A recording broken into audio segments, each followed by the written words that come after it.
Unconventional Life, welcome back to the summit. This is Jules Schroeder, your host. Today I've got personal development power couple Alexi, Panos, and Preston Smiles in the house. Alexi and Preston, are you guys ready to take us down the path less traveled? Oh, yes. Yes. So I myself am personally super excited about this interview. They're going to talk a lot about conscious relationships and ultimately being power couples. So we'll explore that in just a few minutes. But Alexi and Preston are world-renowned innovators in the emergent wisdom movement. They've been entrepreneurs, they've been authors, they've got videos on YouTube. And all of their video lessons, whether it's the Bridge Method and Experience or their new book, Now or Never, are really taking the world, up-leveling the world in terms of consciousness, in my opinion. And so today's summit interview lesson is all going to be a transmission, download into love, truth, and all of the above. Guys, welcome to the summit. Fill in any gaps that I might have left out and give us a glimpse into Alexi and Preston's personal life.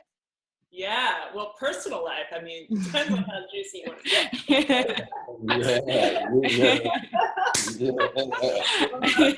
So I married this crazy guy a little over 6 months ago. And what's really cool about finding your conscious partner is that no matter how much personal development work you do on your own, you're truly not put to the test until you allow somebody in on a deep, intimate, and transparent level. And I think Preston and I have really experienced this like exponential expansion and growth because we're both taking ourselves really seriously when it comes to our own personal development, but then we also hold each other to really amazing standards as well. So it's just like we keep up leveling because we're constantly working out with each other, which is really great.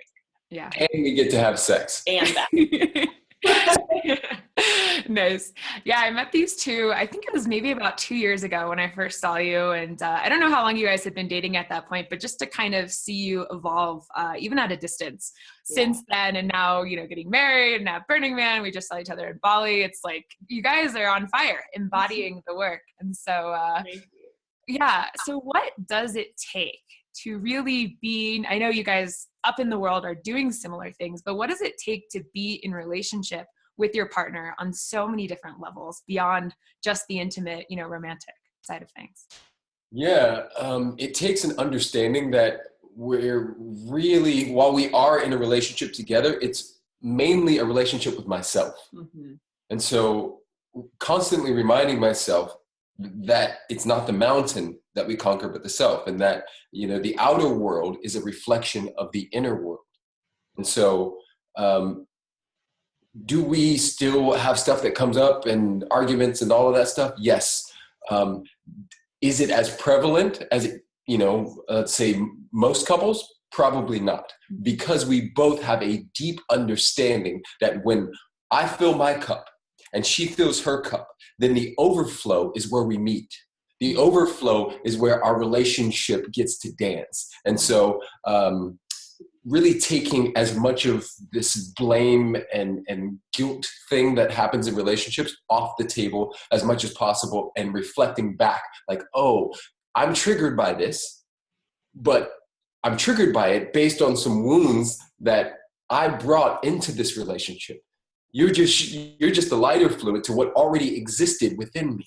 Yeah. And, you know, to that topic, you know, we talk about in our work that there's dependence at the bottom of the spectrum. And that's when like two people are codependent, like, oh my God, I need you completely. I need you. You're my everything, my better half, you know, whatever that is. And then there's independent where it's like, oh, I'm cool. Oh yeah, I'm cool. I got this.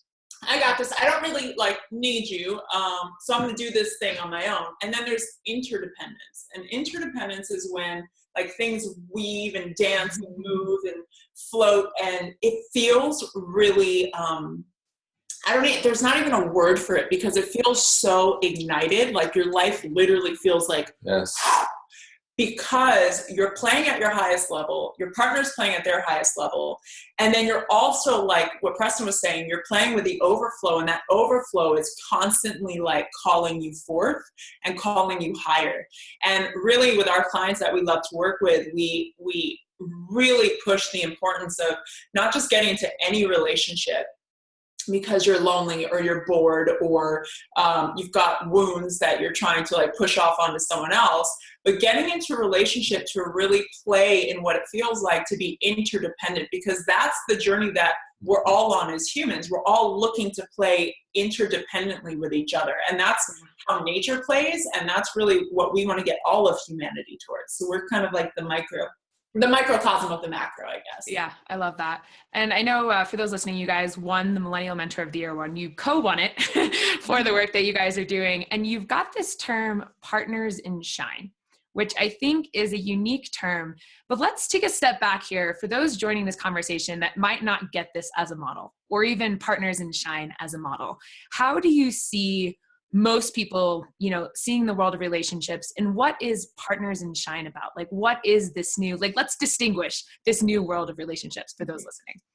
Yeah. So it's this understanding that community is the new currency. You've been to Burning Man and you've seen what happens when people come together staring at the same mountain, right? And so for us, we just take that macro and move it into the micro and look at what happens when two people go into the gym, that inner gym, focused at the same mountain, focused on supporting each other so that we can see the areas of our consciousness that still need to be cleaned up, right? And so we have a belief that it is our innate gift, that the truth of our being is love, and that love shines. And so for us, back to this filling the cup. When I fill the cup, I'm standing in my truth. I'm standing in my power. And when she does the same, we are partners in shine, and we become a bigger light than we could have if we were separate. You put those two lights together, we are a tower. Yes. Like, watch out, world. Yes. And the important thing is that light is not to say, look at us, we're better than you. That light is to say, look what's possible. Yeah. When you do the inner work. Look what's possible when you understand that all of nature is playing together and we are not separate from it. And so we want our lives to be a reflection and a example of what's possible when two people come together in the name of love. Yeah, and we are really clear that our love is a stand. We get that it's not just about us and like being able to like love on each other and have this amazing relationship, but we get that our love is a stand for everyone to have that type of love, for everyone to be deeply committed to themselves first and work within themselves first, so that when a partner does show up, you're not, like Preston was saying, carrying and projecting your wounds onto that other person. And that really is kind of this new model of relationship, because we're so quick and easy to blame the other because we've been programmed to do that. We've been patterned to do that because our parents did it and their parents did it. And now we're entering into this like new age and new world and new human, where we're starting to take radical responsibility for our lives and starting to go, oh, so this means relationships are actually going to be forever different than they have been in the past. Yeah, so good. So let's give an on-the-court example of this so someone can really map this out. If you guys have one in your own life where it's like, maybe Preston, you've been triggered by Alexi, or Alexi, you by Preston, then how you actually apply this. Yeah, maybe that's happened at least once or twice. But when it happens, then just kind of the process of it coming up and then actually shifting it back to you. Yeah, so we can definitely do that. And I want to present something, because there's a distinction between a complaint and criticism. And so one of the things that has been really great for our relationship was understanding that distinction. There's one thing to talk about someone's character. How could you? What type of person does something like that? That is a shot at someone's character, right? As opposed to pointing out a piece of behavior that doesn't necessarily align. And then we get to have a conversation about that thing. And so for us, that's one distinction, one practical tool that has changed the game.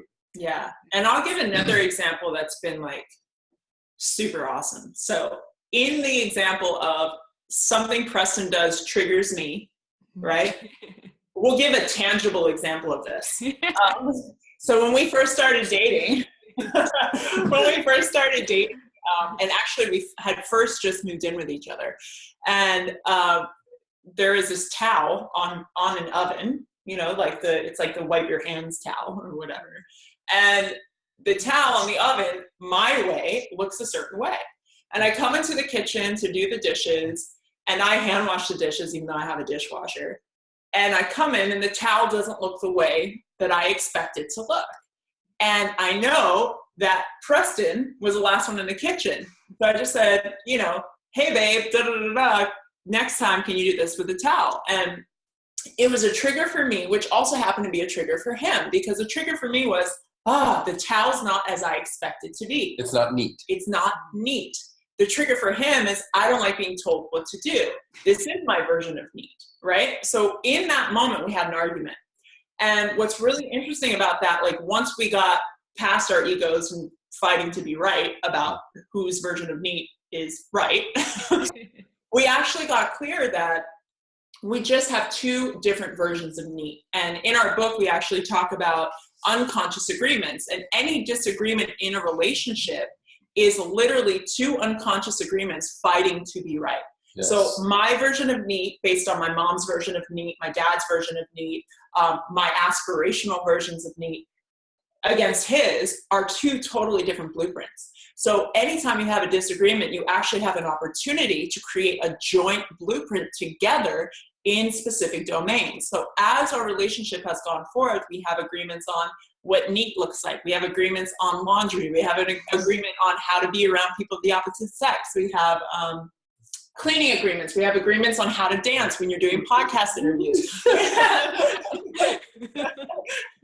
We have agreements on everything, and the things that we don't have agreements on yet, we'll discover and create agreements on when we have a disagreement. Yes. So that's a really powerful tool, because for someone like me, I used to look at disagreements as like a negative sign in the relationship. Like, oh no, the relationship isn't working out like I thought it would. Maybe this isn't meant to be. Maybe we're too different. And I used to really take that as like a stake in the ground. And now I look at disagreements as a powerful opportunity to create a joint blueprint. And it's really like that small shift for me has changed everything. Yeah. And all of that, you know, so the interesting thing is we all have different blueprints. Yeah. So for me, arguing didn't mean anything other than arguing. And so we had two different blueprints. Yeah. Mine was like, you argue and it's like game over. Yeah. It's all over. And so sometimes, and this has happened for me many times, and that's why we put it in the book, right? So there's conscious and unconscious agreements. Most of the things that we're operating from are unconscious. They're shoulds. Well, a guy should do that. A guy should pay. A woman should fill in the blank after I take her to dinner. A woman should, you know, and we have all of these just unconscious agreements that are just floating, and then they're meeting other people with their own unconscious agreements, and then they bang up, smash up against each other. And so for us, it's about bringing those things to consciousness and understanding that it's not the load that breaks us down, but the way we carry it. Mm-hmm. And so we're carrying it different, and therefore we're getting different results. We're seeing that, and this is where I want to like be as transparent as possible. Some of the things that I was so like, this needs to be this, I realized were wounds that I carried in from previous relationships, that I carried in from stuff that happened with my mother. And so when you bring something from the unconscious to the conscious, from the invisible to the visible, and you can take a look at it, then you may say, well, you know what? I actually don't choose that anymore. Mm-hmm. I like your agreement. Let's roll with that. Yeah. And so a lot of times in relationships, you know, like opposite sex, you know, some people have really interesting wounds around that. Yeah. And so it's like, you don't get to talk to other girls or guys or whatever the case may be. And like, you may realize that like, oh, because of my fear of abandonment, because my dad left when I was 7, every guy I meet, I want him to just be mine, and I want to own him, and I don't want him to go anywhere. And if he talks to a girl, that means I'm not good enough. That means that I'm not pretty enough. That means he's going to cheat. That means he's going to leave. And then now I'm going to cause some drama in order to shake this thing up or break up with him first. Yeah. Yeah. Oh, so good. So good. So for someone that's hearing this, to take this a step further, how to even take it from unconscious into the conscious, like a simple starting point. is there a present moment practice? Like, where should someone hearing this, where should they start? If they want to try this on by themselves or in relation with a person they are another way. Yeah, so that's a great question. I think the best way to start, whether you're alone or in a relationship, is to go, what area do I always get worked up about? Like, think about, especially if you're in a partnership, you guys as a couple, and we've coached a lot of couples, there's normally one fight that happens over and over and over again. Even though it has different faces, it's like the same fight. Yep. It's literally the same fight that we always have. And a lot of times it's the same fight we've had in past relationships as well. So that's what you can look at if you're in a partnership.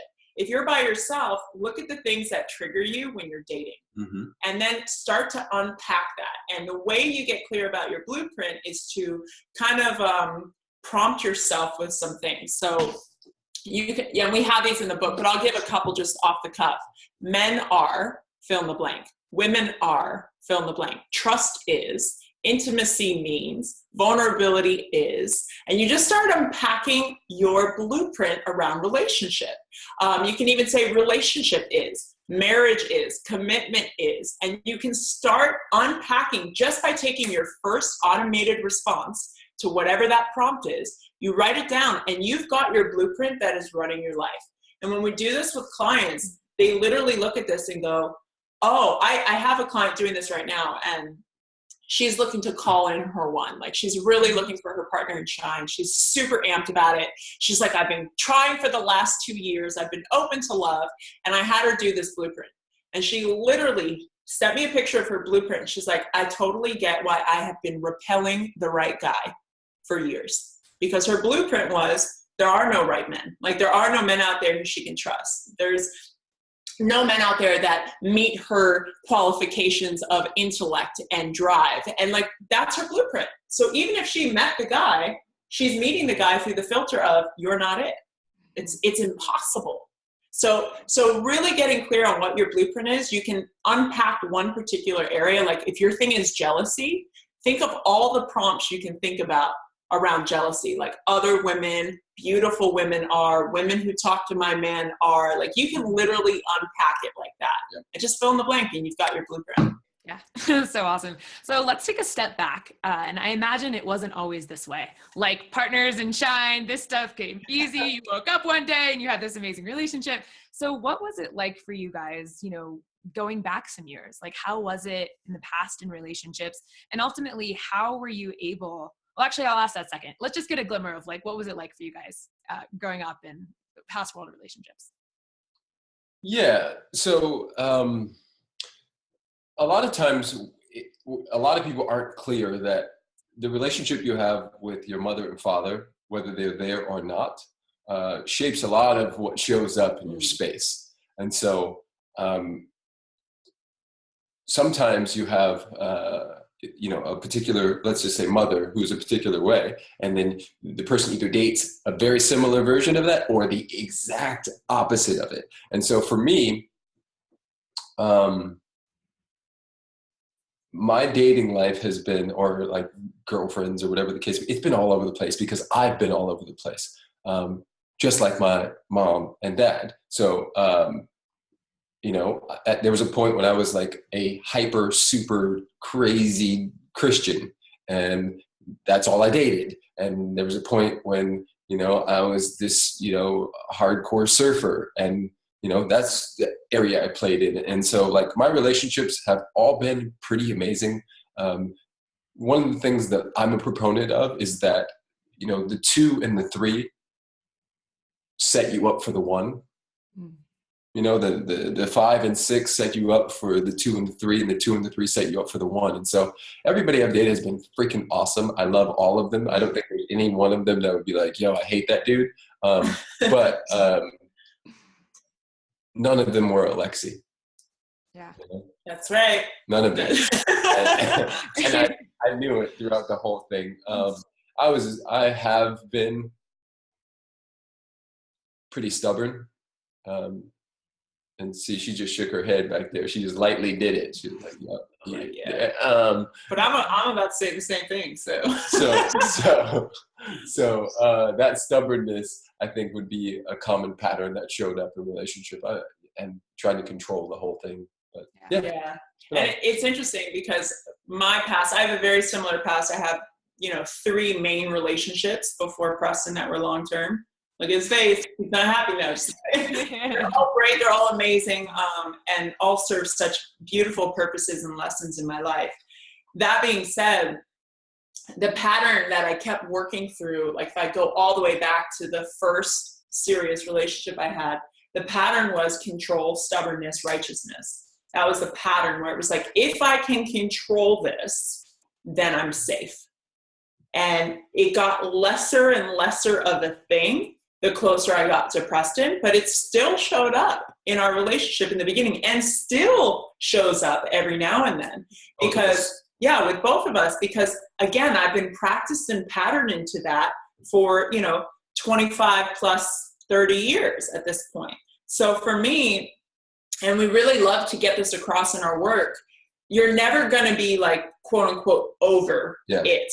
Like you're still human. So there's always going to be a new mountain to climb and a deeper layer to unveil. Yep. And for me, it's been kind of like the minute I think I'm over the control thing, the universe gives me another opportunity to test it out. Oh, for real? Yeah. Oh, that's cute. You thought you were good with that? Here, try it here.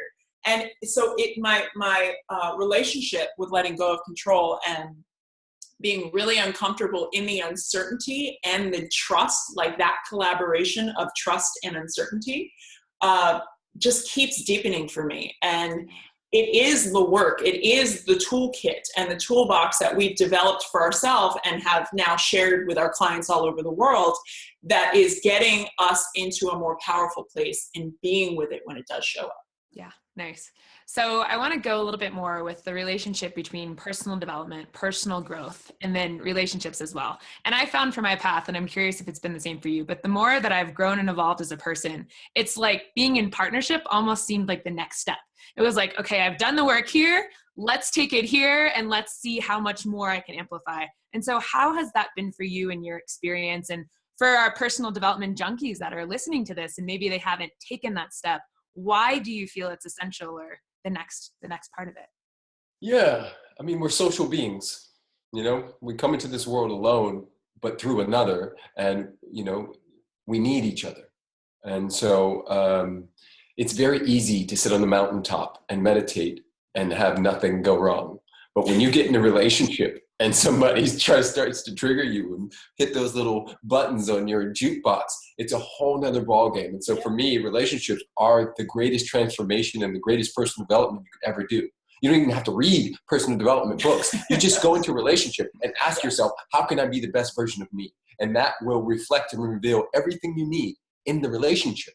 And so it's the most beautiful cosmic joke, that the universe created these complex snowflakes that all have these interesting little personalities and quirks and things that they like and don't like and all of this stuff. And all of that just keeps smashing up against each other. And like it creates. And so, it's for now, it's impossible for me to create another without another. And so that in itself, tells us that how powerful relationships are. They create. Every time we bump up against each other, every time we start that sacred dance, every time we honor what's on our own heart, something is created. And through creation is life, Yeah, and I would just love to add to that. It is so easy to be masterful and perfect in the work when nobody is there to test you. Mm-hmm. And the thing that other humans do so well is they shatter your concept of self. Yeah. Because again, every person is operating from their blueprint. Every person is operating from their blueprint as being the right blueprint, the way the world should be. And when you get into relation with another being, you now have a secondary blueprint to compare your blueprint to. Oh. And those two blueprints, when they bump up against each other, your boxes literally shatter, and your self-concept and your ego and all of that are completely challenged and brushed up against over and over and over again. So we have a lot of friends in this industry that have like resisted relationship for a long time, or resisted even commitment to one person for a long time. And it's truly because they're resisting seeing themselves in the most profound way. So it's an opportunity. Absolutely. So guys, for those that are hearing this, that are like, all right, I want that, I don't have that. And maybe in the past, their relationships like haven't been totally awesome. I know for me, I had several relationships that weren't awesome and then eventually like grew and learned more.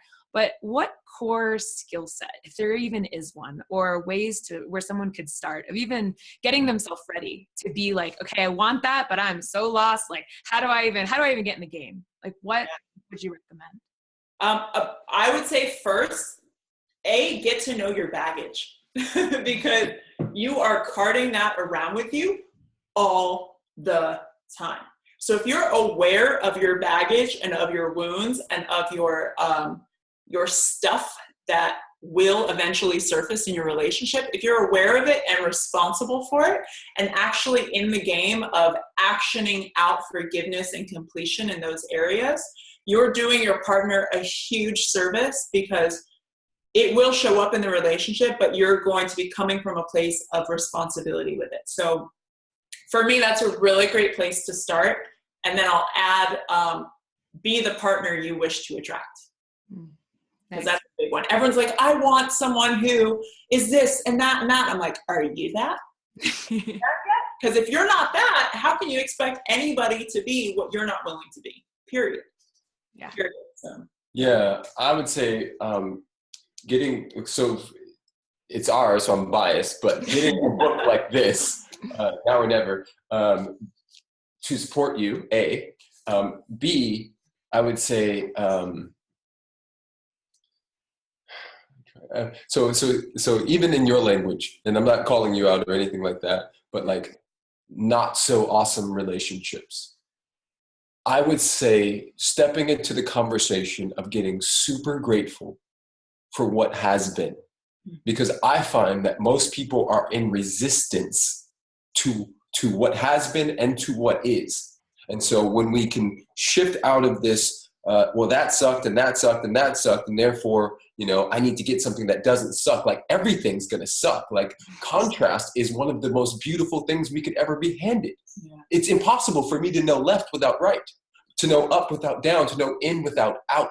So the contrast and being grateful for what is, to me, is a way to become the thing you're looking to attract, what she's saying. So most people are going, oh my God, I need to fix me. Oh my God, I suck. Oh my God, men suck, right? That's all resistance. And what you resist persists. And there's no space for the universe, God, Buddha, Allah, Krishna, whatever name is prevalent for you, to come in and do its thing. Because at this point, still to this day, we don't know what's in the ocean, let alone what starts a heart. We don't know what starts the engine in the heart, right? So there's something bigger than us. Our science can't explain it. Our religion takes guesses at it. There's something bigger than us. There's something bigger at play. And to me, when we honor what is, when we get in this now moment and go, yes, I am so grateful that Brad broke up with me and cheated with Chrissy. Yes, I own that, I created, perpetuated, or allowed that situation to be. Yes, I'm so grateful because now I can stand in my own power and see that I was the one that co-created the whole thing. Yeah. Nice. And I'm glad you called me out. I think there's always juiciness. And that's what I love about this is like you surround yourself with people and they're like, girl, have you seen so good. So, people that are listening to this, start of 2017, living your life on fire, up-leveling your relationships, what do you think is important for people to know? Like if you could just check in, draw in for a minute, total transmission, unrehearsed, like what should someone listening to this that is really here to live their life on fire and really this particular area of relationships, like what do you think they need to hear? The thing that's coming through for me right now is the relationship with yourself, self-love, is the basis for your relationship with life.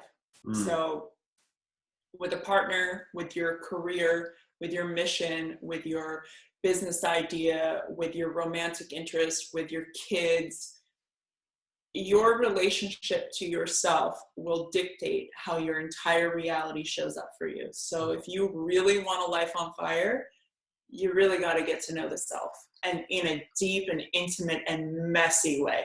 Like really, really go there. Not just journaling, but like dealing with your shit. Yeah. Yeah. So I'm going to add to that, and it's going to seem like it's the opposite, but it's not. They play together, and I know it does because that's what we do.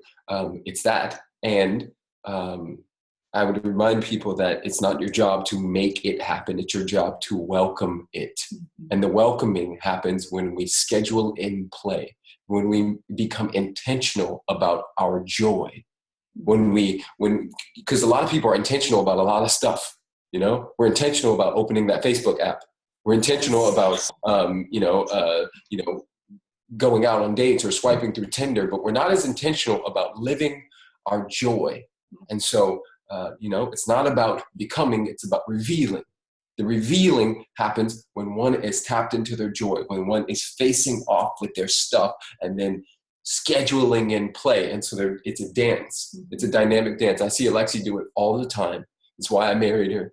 She's freaking awesome. And really, the third part would be understanding the dance between the masculine and the feminine, and that we are all whole soul beings, that we come with equal parts. It's just a matter of what your tendencies are, and recognizing that if you want a masculine man and you're sitting in your masculine, you may have to surrender some of that. Yeah. And also, I'm going to speak to like a lot of women out there who, are like, I need to own my feminine. I need to like embrace the goddess. And yes, and don't do it at the sake of your masculine. Like I see so many women who are like, I just need to like embrace the feminine, and they do it at the sake of their masculine. And it's a dance. It's such a fine line, and it's a balance, and you're never going to be perfectly 50-50, but you're going to be 60-40 or 30-70 or 80-20. And yes, recognizing that there's even different domains. Like you can be masculine in your thinking, but feminine in your action. And there's different domains of feminine and masculine. So really getting clear on the fact that you get to honor all sides of you. Yeah, nice. So last little bit, and by the way, I don't know if anyone else, I love the pinging ponging that you guys do with each other. You're like, yes, and totally agree, plus. So even like that in of itself, I just want to highlight that because that's awesome. So last bit before we move into the rapid fire round, for those that are in relationships, I imagine you guys have practices that you do to kind of cultivate your love. And I think we cultivate our businesses, or we cultivate our health by going to the gym. But at least in my experience, you also have to cultivate your love garden. And so how do you guys do that? What practices do you do? And what, ones can you offer us to maybe consider? Yeah, I think a big one we do is I'm going to save one for you that I know you want to talk about. Do whatever you want. A big one that we do is we travel together. And it's not about traveling. It's more about exploring and learning something new and like stretching ourselves. So when I say travel, it's not even about getting on a plane and going somewhere. It's about traveling internally as well as externally. Like we're always taking courses together and always doing like internal deep dive travel sessions where we're exploring new facets of the mind and the emotional body, and then also in the real world traveling and like going to new places and exploring new facets of shared experiences, Bali or Australia or Africa. And all of that really, it's the shared experience, but it's also like this deep curiosity for life, which keeps things really fresh and new. And for me, I love certainty, but I also love uncertainty. So it's a really, rejuvenating and vital force to our passion is that there's always something new to explore. And I think we both have a shared understanding of that. And we're always seeking the next exploration, whether it's a class or an adventure. Nice. Yeah, two things. One, we have something, and this is the thing she was saving for me. So we have something that we do every morning. We set 2 alarms. It's called the snuggle alarm. And so what we find is that a lot of couples don't create time for intimacy. They don't create time to just be with each other without it having to mean sex or whatever the case may be. And so every morning, our first alarm goes off, the snuggle alarm. And then at that point, we wake up just enough to like find each other and go into this like pretzel. And like we'll just softly kiss each other and just like be present with each other. So the first thing that sets the tone for the day is our love, our connection. And then the second thing I would say, which Alexi was touching on externally, and I'm going to touch on it internally, is stay curious, stay in wonderment about this person, because we think that we know them. The moment you think you know something, it's dead. Yeah. Right? Oh, that's just the elephant. I mean, there's a lot more to elephants than we freaking know, right? Or is it this wonderment? Is this, so like staying curious about your partner, asking questions, discovering stuff about them, honoring their quirks, laughing. Alexi is the biggest hand talker you will ever find. Like, I love it. Yeah, she's just like, hi. She also knows the lyrics to like every rap song from like 1990 to like 2011. Like, like those things I'm curious about, but there's a wonderment and learning and discovering this person, this human being that had 30 odd years before we ever even come in contact with each other. So like, what's the 30? Like, I've only got a piece of 3, and like, there's much more. Because we're always forever unfolding, and there's so much to learn from each other when we stay curious and in that wonder and wonderment. Yeah, I want to add too, for anyone who hasn't heard of the 5 love languages, this is such it's so easy and it's so reachable and it's a game changer. Like we have our clients do it, and when you know your partner's love language, just speak their love language. There's words of affirmation, physical touch, acts of service, gifts. What's one I'm missing? Quality time. Yeah. Boom. So if you know your partner's like top 1 and then number 2, just make sure you're doing their love language just a little bit every day. So I know Preston is physical touch, so I'll just like come up and like rub his head or rub his shoulders. He knows for me, I'm acts of service. So if he supports me with something like giving me the water bottle or like helping with the dishes or taking the trash out, it seems like stupid things. Thanks, babe. It seems so stupid, but it means so much to me. Just like me touching him, just like even like holding his arms or touching his leg, like it's so small, but it's so significant to your partner, and it's such an easy win. And if you can win in that way with your partner, you're off to a great start. Yeah. Okay. I said we were going to go in the rapid fire round. There's one more question. So on the flip side of that, being in conflict, we all experience it. If there's one shortcut or one practice, and it's different for every situation, but if you could pinpoint one that you might offer if people in conflict, what's your access point to distill it or get out of it? Yeah. So I'm going to speak because, so this is what I'll say. Scientifically, right, we still have the reptilian brain. That still exists. And so when one is experiencing conflict, overwhelm, stress, anxiety, right, we go into fight, flight, freeze, or appease, right? Fight, I hate you. Flight, screw you, I'm gone. Freeze, I don't know what to do. I'm just going to be quiet. Appease, do you want me to cook you something? It's okay, right? So we go into these states. Right. And so understanding yours, right. Just nailing them. Okay. So my tendency, right. When I go into fight, flight, and freeze or beat, it's fight, right. Oh, my partner's is the same. Interesting. Okay. So how do we combat this? Where do we go where we can find space, right? So here's the thing to understand. And I think you already know this. Women, especially in the Western world, have been taught to communicate their feelings. Right? You guys have been talking about what you're experiencing since you were like 3, right? Men in the Western world, for the most part, are not taught that. So one of the things that happens, and I can say that this probably attributes to a lot of the domestic violence that happens, which I am not a proponent for at all, but I want you to understand the science behind it. So a woman, let's say, leaned into her feminine, a man leaned into his masculine, get into an argument. The woman starts saying stuff, right, really fast, and she can recall anything. No, last month when you were, you walked down the street and you did this and you turned left, and like all of that communication creates something called flooding in the man's mind because he's not used to communicating this fast at heightened states, right? So the reptilian brain kicks in, it goes into like, right? And all of this chemical cocktail floods his brain, and then he goes, oh, I don't know what to do, bang, right? Or he runs, or he screams, or he punches a wall. How many of you guys have seen your brother or your somebody go and like slam something, right? This is the reptilian brain showing up. After thousands of years of evolution, it's still here. And so a way to beat that, and I'm gonna let Alexi jump in here because I know she knows where to fill this in and she's got it. But I just want to put that in this space. A way to beat that is to not take things personally.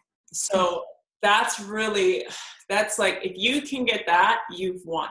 Because the problem is when the reptilian brain kicks in, especially for men are single focus mechanisms. Women are multi-focus mechanisms. So women want to get their point across, be heard, win the argument, and also feel loved at the same time. We're going for all four.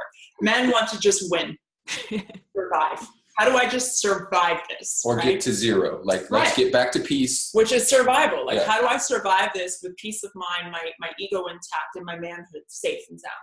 And so when we don't take things personally and we can actually almost take an objective viewpoint of what's happening and go, what wound is my partner speaking from right now? Yes. Like if we can look at the wound that's showing up underneath what they're saying, we can actually have compassion for this person that we love, that we care about, and go, so if this is the wound, what they're really needing to hear right now is, I hear you. I totally hear you. And I'm so willing to talk about this, or whatever it might be, or you mean so much to me. And I'm sorry that action had you experience that I didn't, that I don't care about you. And when we can see the wound and see the action that needs to happen underneath it, we can really dissolve that fight, flight, freeze, or appease thing from the onset. People go into their conditioned tendencies when the threat is present, right? Yes. So if the threat is present and they feel like there's something they need to fight against, survive, or win, conditioned tendencies are at a high. So the question then becomes, how do you dissolve the threat? Don't take it personally and be that person's friend in the moment. Even if it means like they're telling you something that as their partner, like you do not want to hear, like, oh, I cheated on you last week with so-and-so.